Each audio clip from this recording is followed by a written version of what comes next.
I think we're all pretty tired of cheap but expensive overseas Christmas gifts. I know I'd rather have a gift that cost 10 minutes of a friend's thought and kindness than $20 of their money. I think a lot of people feel the same. This corporate stuff has gotten out of control. So let's make 5 gifts, but we're gonna make them last minute handmade gifts. Baking, woodworking, sewing, sourdough, and wild harvested goods. Some of these involve basic pioneer skills. You can make these with old tools like a bit and brace, modern tools. Some of these projects are really simple and easy, and some take a little bit more skill and craft, which I know a lot of you out there have. Okay, let's run through some last minute handmade Christmas gifts.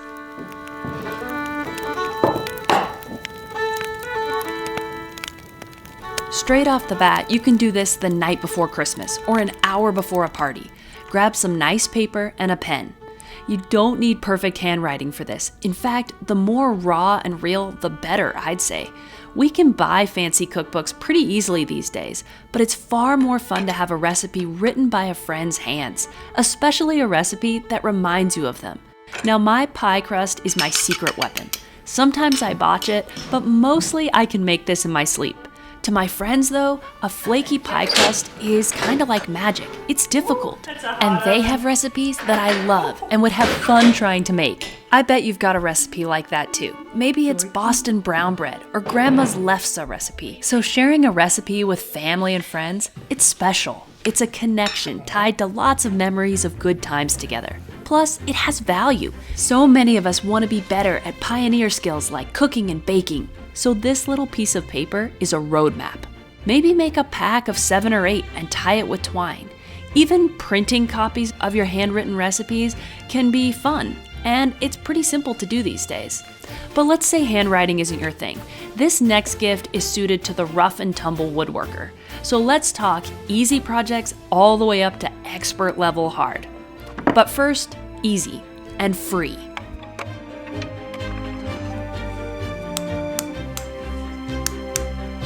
Now, drilling something this small and round with a bit and brace, it's a little tricky. It goes a lot better if you have helpful elves to hold this in place while you drill.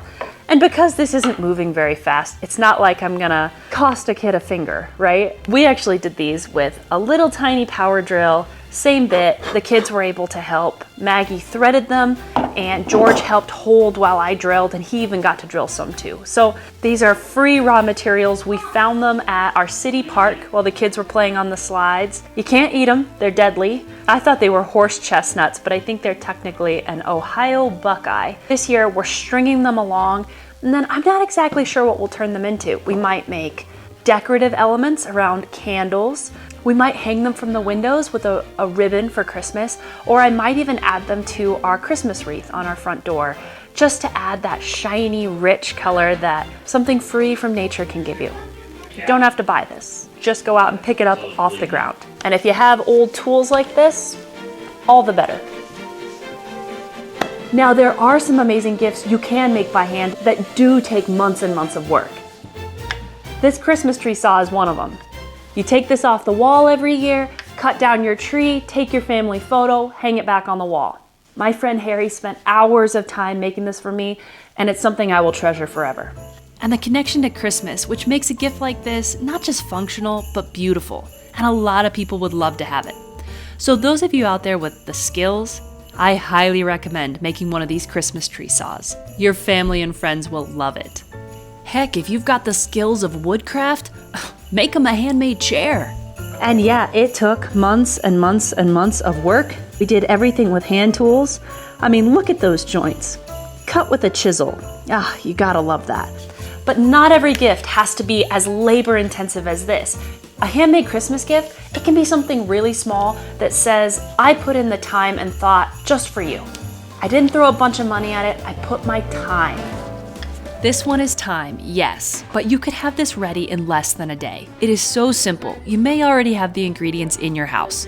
Grab a bag of nuts, whatever you've got, peanuts, walnuts, pecans. These are peanuts given to us by our friend Guy, a real treat from the South because we can't grow these up here in Montana.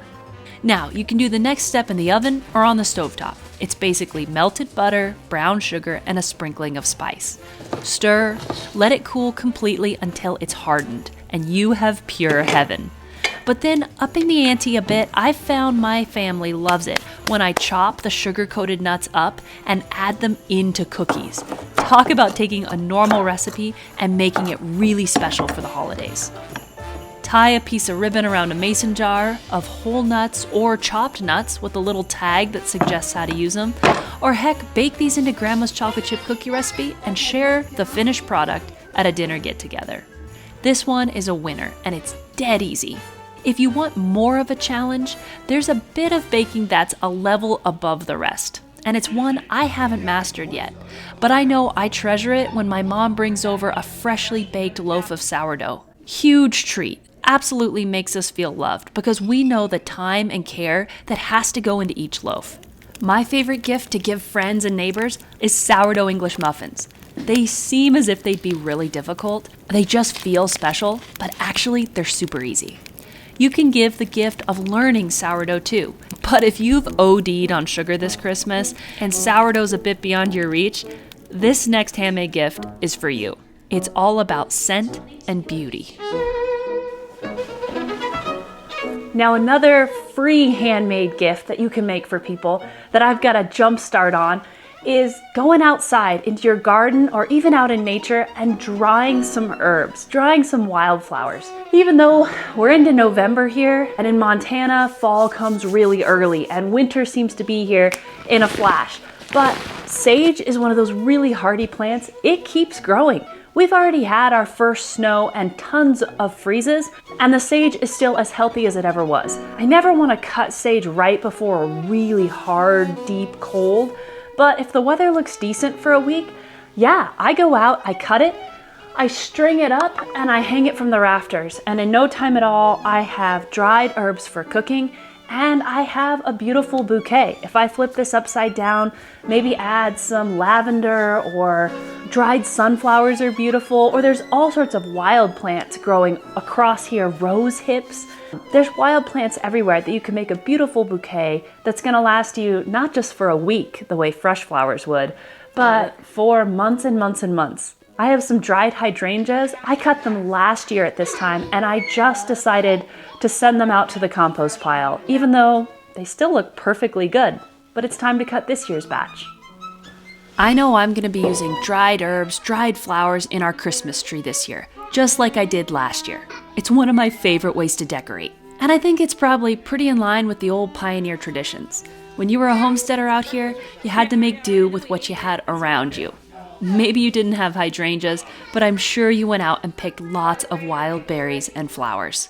And pine boughs. It doesn't get much more old school than that. Looking down at the ground while out cutting plants, I spotted one of the old cedar shingles, a lone survivor from the early days when this little one-room house was freshly built. Homesteaded in 1889, when this was still a wild territory and not even a state yet. It snaps me back to wondering how a poor homesteader out here celebrated Christmas. Maybe an orange in the stocking if they were lucky, but odds are it got so cold out here that the family would have had to move to town. This was no easy place. But in the dead of winter, there was a skill that you could do that made for lovely gifts. A bit of string or thread, a needle and a cloth. Oh, and your imagination, of course. And this is a skill I have not cultivated, but I would love to. Our friend Cynthia sent these gifts through the mail to us, and I'd say they are a perfect fit for this cabin. The oil lantern, the coffee grinder. It makes me think of when she came here with her husband Sam and got this old beauty grinding more finely again. No more weak coffee for me. Now, one last genre of handmade gifts has to be said. Maybe you've already planned ahead in summer and you've bottled up the harvest to share. But preserving food, sharing the fruits from your garden, this was a big element of Pioneer Christmas. We've smashed and strained grapes for juice and jelly, we've made ketchup from tomatoes in Grandma's garden, and preserved wild plums with beeswax on the cook stove. All of this was done months ahead of time. Now it takes a good day to can anything, if you're being honest with yourself. But there's a lot of harvest still out there to do. Depending on what climate you live in, boy, I bet there are good things out there that are ready right now to be harvested.